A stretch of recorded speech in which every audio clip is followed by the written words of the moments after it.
মেঘালয়ের নমসরং এবং লাইট লুম দেখার পরে আমরা এসে গেছি গার্ডেন অফ কেভসে, যেটা চেরাপুঞ্জি থেকে মাত্র 10 কিলোমিটার দূরে। এন্ট্রি ফি পার হেড 100 টাকা করে। এখানে কিন্তু অনলাইনের ব্যবস্থা নেই, তাই ক্যাশেই পেমেন্ট করতে হবে। এখন আমরা এর ভিতরে যাব, যেখানে রয়েছে 11টি স্পট, আর যার প্রতিটির পিছনে লুকিয়ে আছে অদ্ভুত সব রহস্য। চলুন জেনে নিই। প্রথমেই আমরা দেখছি পালাং সিএম। খাসি ভাষায় এর অর্থ হলো রাজার পালঙ্ক। এর পাথরগুলো দেখো, ঠিক যেন কোনো বিশাল খাট। স্থানীয় রাজারা এখানে এসে বিশ্রাম নিতেন বলেই এর এমন নাম। প্রকৃতির তৈরি এই খাট দেখে সত্যিই অবাক হতে হয়।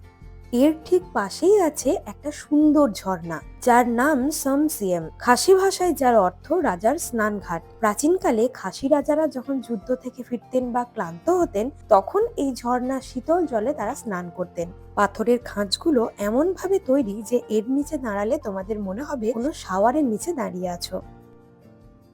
এখন আমরা যাচ্ছি 3 নম্বর স্পটের দিকে, যার নাম স্টিয়ে মৌ। এখানের বিশাল পাথরটা একটু দেখবেন। এটা দেখতে ঠিক খাসি যোদ্ধাদের ঢালের মতো। প্রাচীনকালে যুদ্ধক্ষেত্রে যে ধরনের ঢাল ব্যবহার করা হতো, প্রকৃতি যেন নিজের হাতে ঠিক তেমন এখানে পাথর সাজিয়ে রেখেছে। আর তার উপর থেকে নেমে এসেছে একটা সরু ঝর্ণা।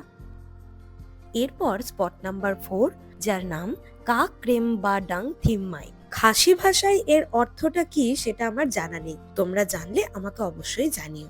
তবে এটুকু বলতে পারি, এই গার্ডেন অফ কেভস এর সব থেকে বড় স্পট যদি কিছু হয় তাহলে এটা একটা নতুন আবিষ্কৃত গুহা। এই গুহার বিশেষত্ব হলো এর গঠন। গুহার ভিতরে যখন ঢুকবে তখন দেখতে পাবে গুহার ছাদ থেকে চুইয়ে পড়া জল আর ভেজা পাথরের সোঁতা গন্ধ। এই গুহার মধ্যে দিয়ে যখন হেঁটে যাবে তখন পাথর থেকে চুইয়ে চুইয়ে জল গায়ে এসে পড়বে। এক দারুণ অভিজ্ঞতা।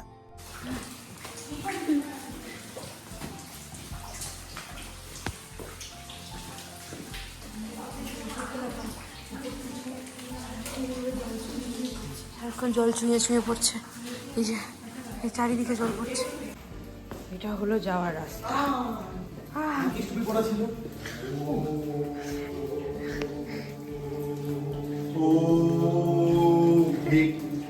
শুধু রাস্তাগুলো কি ভয়ানক। সাবধানে পা না ফেললে, পা হড়কে গেলে কিন্তু ধপ্পা। হ্যাঁ, আর অবশ্যই ঠিকঠাক জুতো পরে আসতে হবে, নাহলে স্লিপ কেটে যাবে। হ্যাঁ, হোঁচট লাগতেও পারে। এরপরের রাস্তাটা এই যে, এরপর আমরা এই সিঁড়িটা দিয়ে যাব। অনেকক্ষণ গুহার মধ্যে কাটি, চশমা পড়ে গেছে। অনেকক্ষণ গুহার মধ্যে কাটি, একটু আলোর মধ্যে এসেছি। এবার যাব স্পট নাম্বার 5। এই স্পটটা খুব স্পেশাল, কারণ এখানে ঝর্ণার জল সরাসরি গাছের বড় বড় শিকড়ের উপর দিয়ে গড়িয়ে পড়ে, আর এজন্য এটার আরেকটা নাম রুট ওয়াটারফল। চলো এবার স্পট নাম্বার 6 এর দিকে যাই। সবাই সাজিয়ে গেছে চারিদিকে। কেন থাকবে, কেন?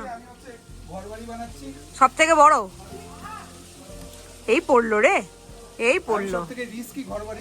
আচ্ছা ঠিক আছে। গার্ডেন অফ কেভস এর একদম শান্ত একটা কোণে এই সুন্দর ঝর্ণাটা। এটাকে গার্ডেন অফ কেভস এলাকার সব থেকে উঁচু ঝর্ণা বলা হয়। তবে এর আসল রহস্য লুকিয়ে আছে এর নামের পিছনে। খাসি ভাষায় মানে জল, আর লুয়াই শব্দটি এসেছে মৌমাছির সঙ্গে সম্পর্কিত একটি স্থানীয় লোককথা থেকে। বর্ষাকালে এই ঝর্ণার সৌন্দর্য আরো বহু গুণ বেড়ে যায়। চলে এসেছি 7 নাম্বার স্পটের দিকে, যার নাম আজদাত। আর এর ঠিক পাশেই আছে ওয়াশরুম, তবে এটা ইউজ করলে কোনো রকম পে করতে হয় না। এখানে স্নান করা হয়। ও দিয়েছে দেখলাম। এই যে ওয়াটারফলটা, এটা হচ্ছে this is the largest in volume and the most beautiful waterfall. আর এটা হচ্ছে সব থেকে interesting, mother nature, baby in the mother's home. প্রকৃতি এই পাথরটার গঠন এমন ভাবে তৈরি করেছে যেন গর্ভে থাকা একটা ছোট্ট শিশু। এরপর স্পট নাম্বার 9 and 10, উমদাওয়াই যাওয়ার পথে প্রথমেই পড়বে একটা বাঁশের ব্রিজ। উমদাওয়াই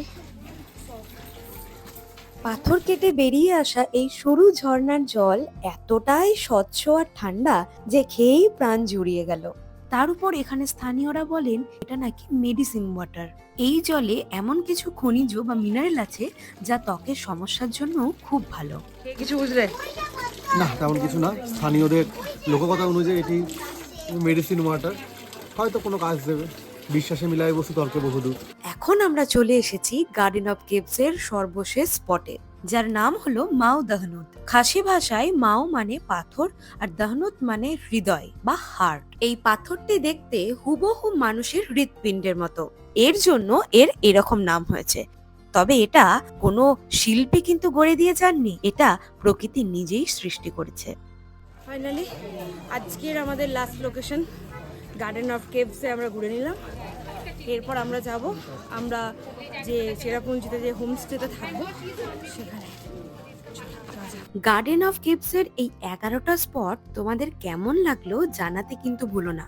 তবে এখনই চলে যেও না, ভিডিও কিন্তু শেষ হয়নি। এখন আমরা লাঞ্চ করব এবং তারপর যেখানে যাব সেটাই তোমাদের দেখানো। আর এটা দেখলে সত্যি বলছি তোমরাও জায়গাটাকে ভালোবেসে ফেলবে। তার আগে বলি যেখানে লাঞ্চ করতে এসেছি তার নাম গোল্ডেন স্পুন ধাবা।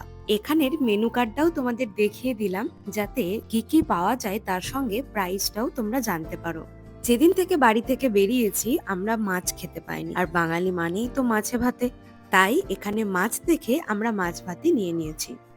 চেরাপুঞ্জিতে আমাদের হোমস্টে দেখাবো, তার আগে দেখাই এর বড় মাঠ, আর ওই দিক দিয়ে ওই যে পুরো বাংলাদেশ দেখা যাচ্ছে ওই যে।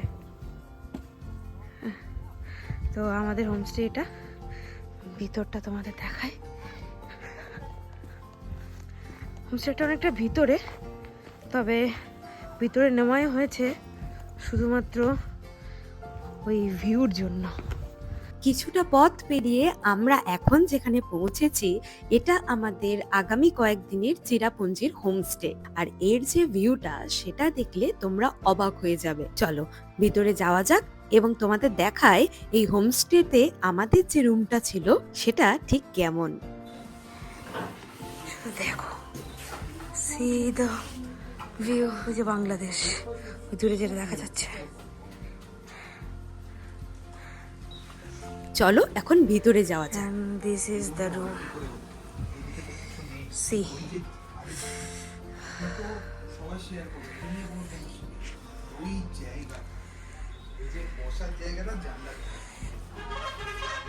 এখানে লাগেজ রাখার জায়গা রয়েছে। ঘুরতে গেলে রুম যেমনই হোক না কেন আমাদের ওয়াশরুম নিয়ে খুব চিন্তা থাকে, তাই ওয়াশরুমটাও এখানে তোমাদের একবার দেখিয়ে দিই। দেখছো এখানের ওয়াশরুম থেকেও কি অসাধারণ ভিউ দেখা যায়।